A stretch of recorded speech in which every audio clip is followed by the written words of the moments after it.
it's not Voldemort. No, I'm not talking about Voldemort. Voldemort. What do you What? mean it's not Voldemort? You just described Voldemort. No, he's not like Voldemort at all. Does he have a nose? So what's Voldemort up to? What does he want?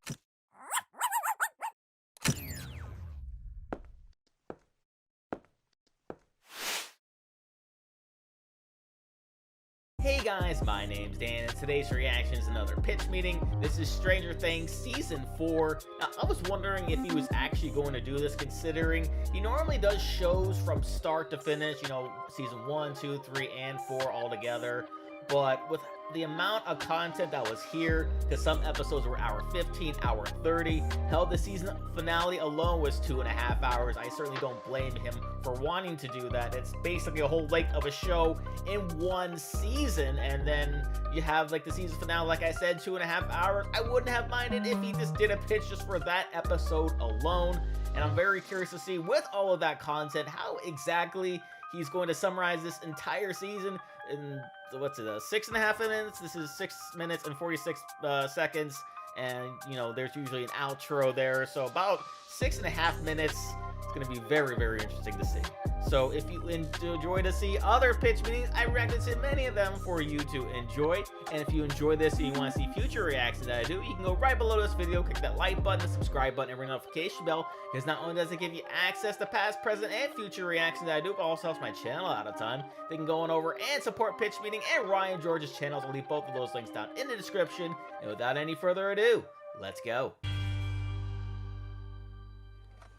So, you have a new season of Stranger Things for me? Yes, sir, I do. And guess what? No. Frickin' Hopper is alive. Oh man, it must have been tough for him to survive that big machine explosion that vaporized everyone in the room last season. Actually, it was super easy. Barely an inconvenience. Oh, really? Yeah, see, check this out. He got out of the way. What? Yeah, it turns out that was an option that was on the table, just jumping out of the way. So he's alive, he didn't die. Wow, well, okay, that was easy. Yeah, but see, then it turns out he was picked up by some Russians who somehow got there before the Americans arrived, and they put him in this crazy Russian prison. Oh, those are in Russia. And so Joyce and Murray are gonna have to head over there and help him escape. Very exciting. But then he gets caught and goes back to jail, and they're gonna have to help him escape. Oh, but then later they're gonna escape, and they realize they gotta go back. So they're just kind of going in and out of prison this season. In and out for hours, sir. Plus Hopper has like a broken ankle and probably frostbitten feet. Man, that's probably gonna complicate things. Nope. Oh, okay. Not at all. all. Have this nice reunion with him and Joyce, and they're actually gonna kiss. Aww. Yeah, it's really nice. And he lets her know that he's been eating maggot-filled bread for months. Oh my god. Yeah, so you can imagine how that kiss tasted. Okay, enough about the Russia stuff. What's going on with the Upside Down? What's the big threat this season? Oh, we got this new bad guy this season. Oh boy, so what's his deal? He's this super scary guy. He's bald and slimy looking. He's got like dark magical powers. Right. And many years ago when the hero was young, they somehow defeated this powerful villain, and he's been plotting his return ever since. And so beyond all odds, it's gonna be a group of high school students that have to take on this bald, super powerful magic guy. Yeah, I mean, I'm familiar. Wants to take over the world with his dark powers, thinks non-magical people are beneath him, name starts with the V. Yeah? I mean,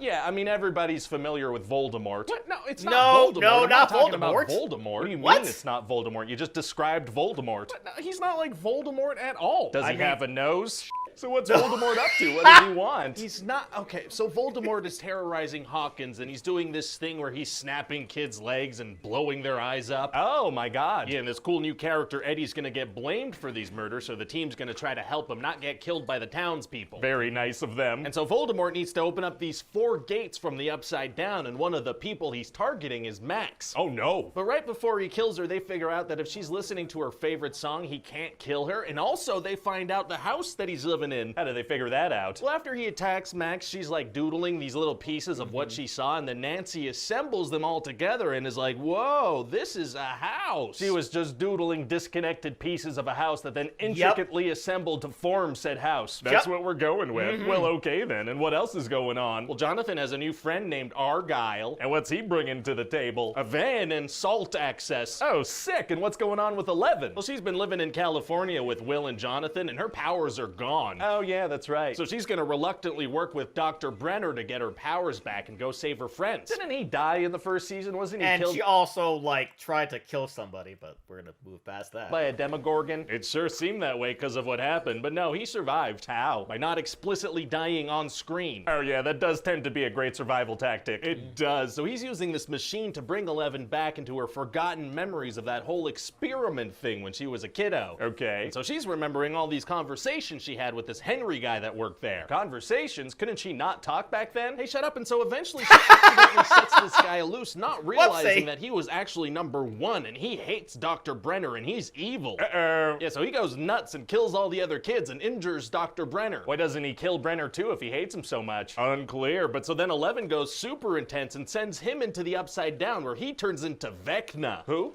Voldemort. He's from Harry Potter. Right, and so eventually we're gonna get to the finale and all the good guys have to do this crazy stuff simultaneously to defeat the bad guy. What do they have to do? Well, a bunch of them head into the Upside Down. Oh, wow. And so Dustin and Eddie need to lure a bunch of these bad things away from the Voldemort house so Steve and Nancy and Robin could go kill him while they're using Max as bait. And how do they distract the bats? Oh, well, Eddie does this crazy Metallica performance on top of the trailer. He does. And then when the bats come flying in, he has to rush down and get inside the trailer. And let me tell you, he cuts it pretty close. Why didn't he do that performance right in front of the door? Because being on the roof looks a lot cooler. It sure does. And later, Eddie's gonna die. That makes sense. Oh, you're not surprised? No. I mean, he's a seemingly lovable character introduced in a new season of Stranger Things. That's pretty much a death sentence. That's a good point, but he does die like a hero by distracting some bats that didn't really need to be distracted anymore. Well, great. And meanwhile, in Voldemort's house, the other characters are gonna get choked out by some vines. Oh no. For 45 minutes. That's how do they not die? Unclear. And so then at the same time, 11 is using her powers to go inside Max's mind to try to defeat Voldemort. Oh, how does that go? Well, they show their hands to each other for quite some time. Amazing. And at a certain point, it seems like 11's gonna lose, but then Mike tells her that he loves her and she needs to fight, so that gives her an extra boost. She just spent the whole season trying to get her powers back so she could fight. Did she really need a reminder? I just needed something for Mike to do. Oh, okay, gotcha. And at the same time in Russia, Hopper and Joyce and Murray realize they need to join the fight as well. What? How? Oh, well, they vaguely find out that the kids are fighting some kind of evil back home, so they're like, hey, there were some monsters at the prison, so maybe if we go fight them, that'll help in some way, because it's like a hive mind. Oh, a very big leap. A huge leap, sir, but not only does it turn out they're right, they do it at precisely the perfect moment. Wow, crazy how stuff like that works out sometimes. Sure does. I know, right? Especially when I've written it that way.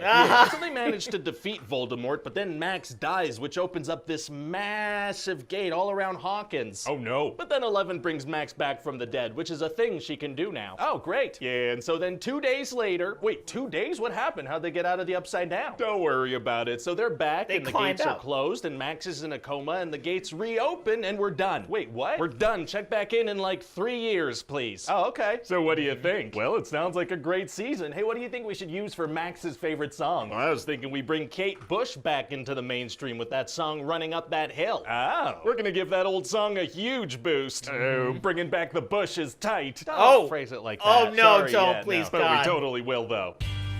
Yep, okay, season 4 sends 37-year-old Kate Bush's song to #1 on iTunes. That certainly makes sense without the amount of time she listened to it. I'm sure that helped as well. But yeah, the only thing that I really didn't enjoy about the season was them bringing Hopper back. Like, why would you kill him at the end of season 3? Make everyone think that he was basically dead. Everybody grieved. Everybody had their moment of like reflection of knowing him or whatever. Just for them to bring him back the next season, it didn't really make any sense.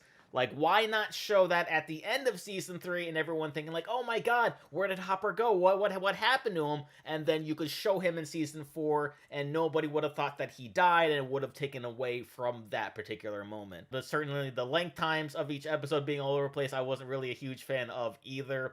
But you got to sink a little more into the world. You got to see how these characters were evolving. They introduced Eddie, the whole big D&D club. That was fun. I really enjoyed that. I really enjoyed Eddie's character, seeing the evolution from it, from him being kind of a coward, because he basically said that he would always run, always run, but then like he basically sacrificed himself at the very end to show that yes, he was a hero, even though everyone's going to think otherwise. He is going to be a hero And that really hit hard with me because, you know, when lovable characters being introduced and then they die, always hit me hard. Because when Bob was introduced for season 2, I absolutely loved his character. And of course, he died, and see it coming, and that I really hated that. And especially with this one, because, you know, he was a heavy metal nerd. You know, he loved metal music. He loved nerdy things. That's kind of, you know, me in a nutshell.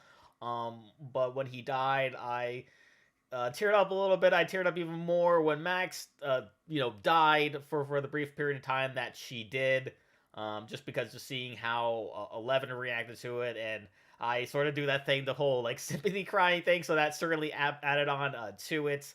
And I also enjoyed how it ended, because they had everybody like sort of like looking at everything, seeing like what they're gonna have to deal with next season. I'm not really quite sure how they're gonna stretch all that out, considering they're all right there, but it's going to be very interesting to see how they do. So that's going to do it for me here. But before I go, though, I want to give a huge shout out to all of my $5 and up supporters on Patreon: Marvin Espinoza, Cruising, Wolver 310, Multi-Disturb 666, Jordan Bird, Lauren Davenport, Kester Kronich, Amber K, Raymond Bright, Joshy, Chris Curtis, Angel Centillon, Gaga Di Chima, and Santiago. And if you too like to have your name read at each and every one of my videos, plus many other fun goodies, maybe have me react to a past pitch meeting or two, please head on over to patreon.com/GDreactor. The link will be right there in the description, or you can right below this video, click that join button there, or head right over to my channel page and click that join button there. And if you would like to find a better way of getting in contact with me that isn't leaving a comment right below this video, you can head on over and join the channel Discord, where you can chat with others about recent videos that I've done, or find out a little more about me. That being said, comment down below, let me know what did you think about Stranger Things Season 4. Please leave a like if you enjoyed. I also want to see past reacts I've done to other pitch meetings. Got a nice playlist right over there full of them for you. Share this video, subscribe if you haven't subscribed already, your notification bell, because I put new videos every single day, and I'll see you guys next time.